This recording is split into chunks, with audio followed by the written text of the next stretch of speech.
My younger son, a commercial pilot, called me out of the blue. "Mom, something really weird is going on. My sister-in-law just boarded my flight, but you said she's at home." I froze, hearing the shower running upstairs. "That's impossible," I whispered back. At that exact moment, footsteps echoed behind me. A familiar voice said, "Glad you're home early, Mom." If you're watching this, hit that like button, subscribe to Threads of Life, and comment below where you're tuning in from. I love seeing how far these stories travel. It started like any ordinary morning in our quiet suburban home outside Denver, Colorado. I'm Eleanor Hayes, a 66-year-old widow raising my two sons after losing my husband 8 years ago. My older son, David, is a dedicated engineer. His wife, Sophia, seemed like the ideal daughter-in-law.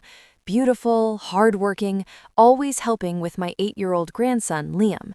My younger son, Ethan, lives his dream flying planes across the country. That day, I was finishing breakfast dishes when Sophia called down, "Mom, grabbing a quick shower." Minutes later, the phone rang. It was Ethan, on layover. We chatted about his flights, his life. Everything felt warm and normal. Then his voice turned serious. "Mom, Sophia's here at the airport. She just boarded my flight to Europe." I laughed it off. "Honey, you're mistaken. She's upstairs. I just talked to her." But Ethan wasn't joking. He'd found her passport dropped at the gate, checked the passenger list, even peeked into the cabin. There she was, in first class, cozy with some wealthy-looking guy. My stomach dropped. The shower stopped. Sophia's voice floated down, "Mom, who was that on the phone?" I panicked, mumbled, "Wrong number," and hid in the den, whispering to Ethan, "She's here, just finished showering." He insisted, "Mom, I'm staring at her right now." I hung up, heart racing. Who was the woman upstairs, and who was on that plane? Sophia came down, all smiles in a fresh outfit. "Heading to the store? Need anything?" I forced a nod, watching her leave, but doubt crept in. Ethan wouldn't lie, yet Sophia was flesh and blood right here. Over the next weeks, little things piled up. Some days, Sophia was affectionate, hugging Liam tight, helping with homework patiently. Others, she snapped over nothing, ignored him completely. Neighbors mentioned it too. "Your daughter-in-law was so chatty yesterday, but today she barely nodded hello." Liam noticed. "Grandma, sometimes Mom writes pretty with her right hand. Other days, it's messy with her left." Even David joked once, "Since when do you switch hands like that?" Sophia brushed it off as practicing ambidexterity. I started a private journal. Dates, moods, hand usage, outfits when she left and returned. Patterns emerged. After errands, she'd come back subtly different, irritable, distant. One day, I confided in my best friend over coffee. She urged, "Trust your instincts, Eleanor. Something's off." Even the local shop owners commented on the two versions of Sophia. Finally, I followed her. She said market run, but veered into a run-down neighborhood. She entered a modest apartment.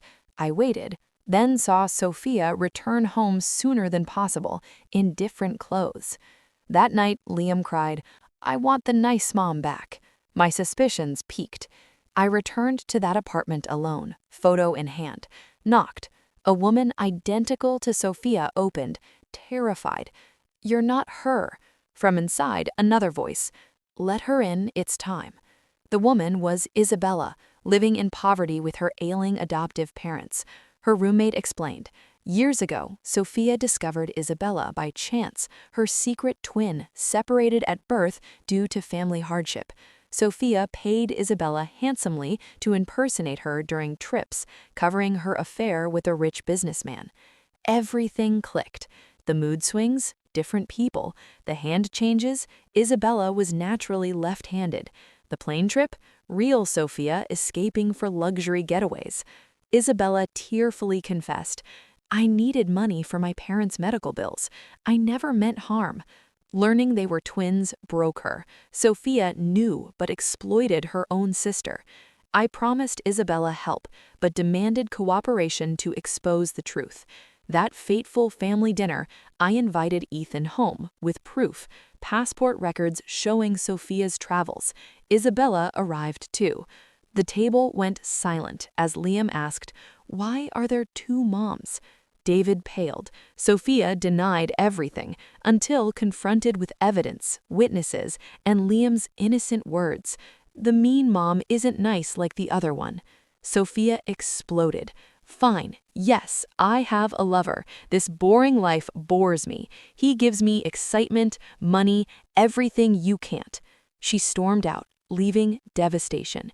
Divorce followed quickly. Sophia abandoned custody, vanishing with her lover. Heartbreak lingered. David withdrew, Liam confused. But Isabella stepped in, visiting daily, cooking, playing, loving genuinely.